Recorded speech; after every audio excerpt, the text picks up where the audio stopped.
I'm Sonny Strait. I am the voice of Krillin on Dragonball Super. One thing you may not know about Krillin is there was a particular episode where I actually played my entire family and Chi-Chi when Goku said they were going to take us on a space picnic somewhere. And so I was relaying the story, and I got to play all those characters. At first, in our script, it was just their lines were scripted as their names. Chi-Chi says this, whatever. And I'm listening to this, and I said to the director, Raleigh, I said, it sounds like that's the voice actor for Krillin doing all of these people. And he listened to it again and said, yeah, that is what's going on. So I got to do my impression of Android 18, Marin, and also Chi-Chi. It was a blast. And I can't remember what the script's last line was, but I changed it to, I'm a good husband and father. I remember looking on the internet and you saw a lot of people going, because they didn't get it, you know? I mean, most people got it, but the people who didn't get it were like, what's up with these Funimation actors? They don't sound anything like the original cast. What's going on, you know? And then people were like explaining, duh, it's Krillin doing all of them. So it was kind of fun to watch.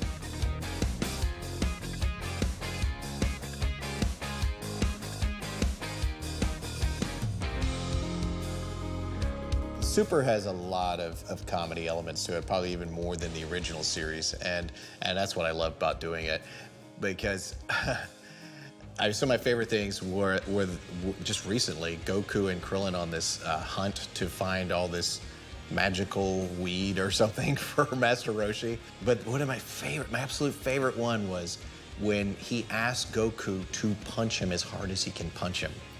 He just wanted to see, can I take a punch from a Super Saiyan? You know, some of Goku's incredible power level. And he gave it his all, and he punched him as hard as he could. He went flying through the air, went flying through some people's house, and then crashed into a hill.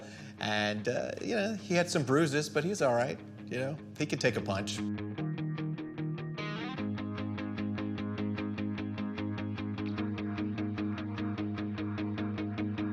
If I was going to choose whether if I like the fighting scenes more or the comedy scenes, I'm going to have to say the fighting. I love doing fighting stuff, especially when he gets his butt kicked, because then it becomes fighting and comedic. Well, sometimes it becomes tragic and sad, but most of the times it's like, those kind of things, and that's just fun to do.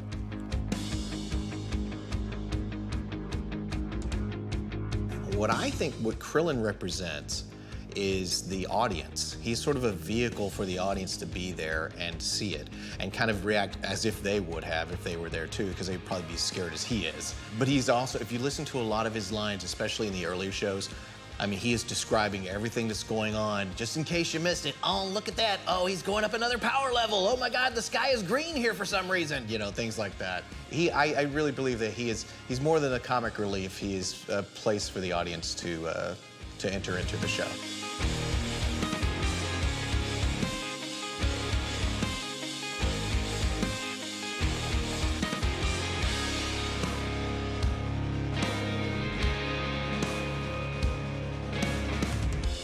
It's a good question, is why Krillin was able to figure out why being in a calm mind would make you a more powerful fighter, and Goku didn't. I think it's because Krillin is a better fighter. Krillin, he's not as strong, he's not like godlike strength, but he is the master of martial arts on the planet Earth, and maybe in many universes as well, which is why he's still alive today. So for him to take the ultimate lesson in martial arts, which is to just be and be calm, makes a lot of sense that he would figure that out.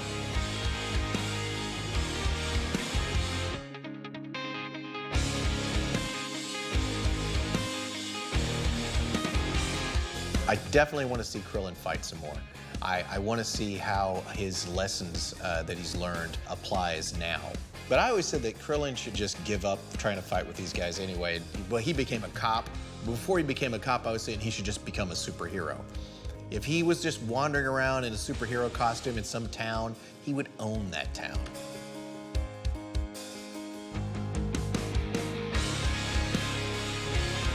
The team, I would put Popeye on there.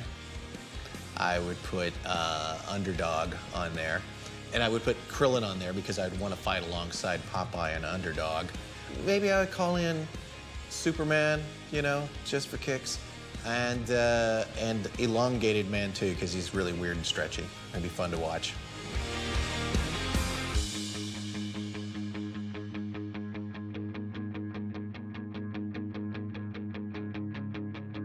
Well, if I'm being absolutely honest, I didn't think that I would be doing this 20 years later, or even 10 years later. I thought, oh, this is cool. This will probably be a good 2-year run, and then it'll be done when I first started doing Dragon Ball. To be doing it now is way beyond an honor. It's like a part of who you are now. You know, 20 years of acting and doing this one character is pretty amazing. And it was so good. But we actually, you know, we did it again with Kai, and it was a bit more of an abbreviated version, you know, but it was still, but it was cool to be able to go back to it with the acting chops that we now have, you know, and to be able to reapproach it and redo it. So it's been a great experience.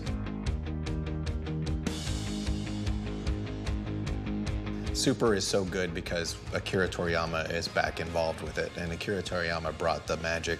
And you can I mean, we first did that first movie that he did, it was like, oh yes, this is Dragon Ball. This is what we were missing, you know? I mean, I thought GT was okay and everything, but when Akira Toriyama came back into it, it just became something amazing again.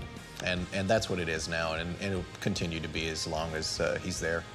Thanks again for watching, and thank you for giving me a career, people. This has been an amazing ride. It's been 20 years this year, and I've loved every minute of it.